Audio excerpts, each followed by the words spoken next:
Forces of Ukrainian democracy have struck Kremlin agents again.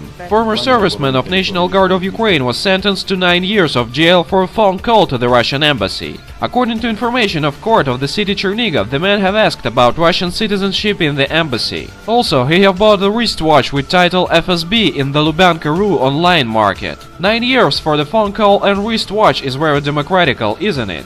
Same time, Chief Military Prosecutor of Ukraine Anatoly Matias have reported that 72 frontier guards will jail too. The reason is support of separatists. Ukrainian law is hard and merciless. Ukraine's Security Council has agreed to call on the UN and EU to deploy a peacekeeping mission in the war-torn eastern part of the country. We hope that Verkhovna Rada will also support this decision regarding an appeal to the UN and the EU on the deployment of a peacekeeping contingent in Ukraine, said Alexander Turchinov, Secretary of the National Security and Defense Council of Ukraine. Turchinov believes peacekeepers should be stationed not only at the demarcation line, but also along the uncontrolled part of the Russian-Ukrainian border, which is now controlled by the People's Republics. But what is this? Ukraine have denied official Georgia's ask about extradition of former Georgian President Mikhail Saakashvili and former Georgian Minister of Justice Zurab Adeyishvili. Remember, Zurab Adeyishvili is a subject of Interpol search, a so-called Red Alert. We had 72 separatists in Frontier Guard, 1 punitive operation, 2 violated Minsk agreements and a full government of US-controlled foreigners. Not that we needed all that for the building democracy, but once you get locked into serious US orders, the tendency is to push it as far as you can.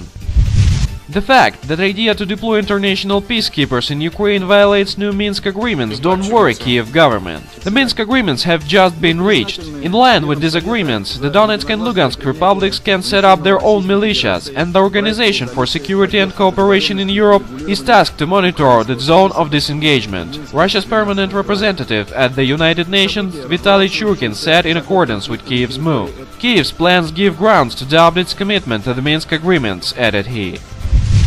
Though the violating of agreements and bluntly betrayal are natural actions for any Ukrainian government, even if there is no government but only bandits leaders on this territory. For example, the famous leader of Ukrainian nation according to Kiev version of history, Hetman Ivan Mazepa, betrayed Russian Tsar Pyotr I during the Great Northern War. Hetman Mazepa and his Zaporizhia Cossacks violated agreements with Russian Empire and went over the side of Charles XII on 1708. Then organization of so-called Ukrainian patriots UPA UNSO collaborated with Nazi Germany during the World War II. The interesting thing that Ukrainian patriots were mostly taking a part in actions of punitive battalions of Nazi Germany. So the idea fights against civilians and flee from real clashes isn't new for supporters of Kiev regime. Apparently, it isn't the whole list of Ukrainian betrayeds. But it's enough for acknowledge Kiev regime and its US-backed troops just repeat the history today.